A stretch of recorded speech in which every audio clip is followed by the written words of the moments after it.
सोमनाथ की आवाज न्यूज़।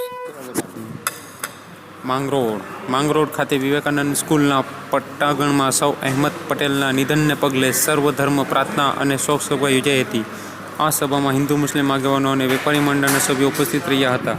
આ પ્રસંગે ચંદ્રિકાબેન ચુડાસમા, ખડિયાબાપુ, યુસુફભાઈ પટેલ, મેરામણભાઈ યાદવ, શંભુભાઈ મોટાભાઈ, મુફ્તી હનીફ જાડા, હનીફ પટેલ, મોહમ્મદ હુસૈન ઝાલા, વાલભાઈ ખેર, કાનભાઈ રામ, લક્ષ્મણભાઈ ભરડા, વિરેન્દ્રભાઈ મકવાણા, હારૂનભાઈ જેઠવા, હારૂનભાઈ કોતલ સહિત હિન્દુ મુસ્લિમ આગેવાનો મોટી સંખ્યામાં જોડાયા હતા। આ પ્રસંગે સ્થાનિક નેતાઓએ અહેમદભાઈ સાથેના સમરણો યાદ કરી માંગરોળના કામોમાં અહેમદભાઈની ખૂબીઓ અને કામ કરવાની ખેવના સાથે વિનમ્રતા અને સદગુણોનું વર્ણન કર્યું હતું। અહેમદભાઈના ગુણો આપણા જીવનમાં ઉતારવા અપીલ કરવામાં આવી હતી। ચીફ બ્યુરો સોમનાથ કી આવાજ ઇદ્રીસભાઈ પઠાણ, માંગરોળ। અહેમદ પટેલની રાજકીય સફર। 1976માં ભરૂચમાં તાલુકા પંચાયતના સભ્ય બન્યા। 1977માં 26 વર્ષની વયે લોકસભાના સાંસદ બન્યા। 1977થી 1982 સુધી ગુજરાત યુથ કોંગ્રેસના અધ્યક્ષ રહ્યા।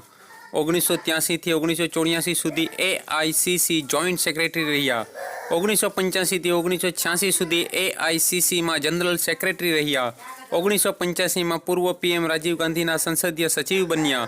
1986માં ગુજરાત કોંગ્રેસના અધ્યક્ષ બન્યા। 1991માં કોંગ્રેસ વર્કિંગ કમિટીમાં સ્થાન। 1996માં એઆઈસીસીના કોષાધ્યક્ષ બન્યા। 2000માં સોનિયા ગાંધીના રાજકીય સલાહકાર બન્યા। 2006માં વકફ સંયુક્ત સંસદીય સમિતિના સભ્ય રહ્યા।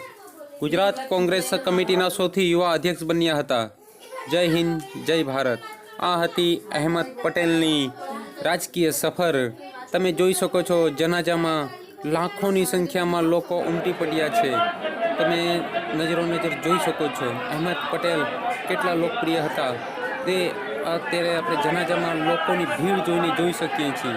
જય હિન્દ, જય ભારત। સોમનાથ की आवाज़ न्यूज़। सोमनाथ की आवाज़ हसन भाई के भादर का, गिर सोमनाथ, गुजरात राज्य, इंडिया।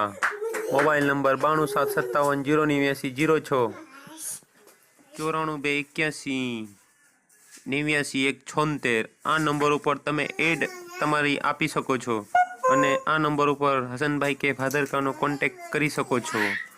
સોમનાથ की आवाज़।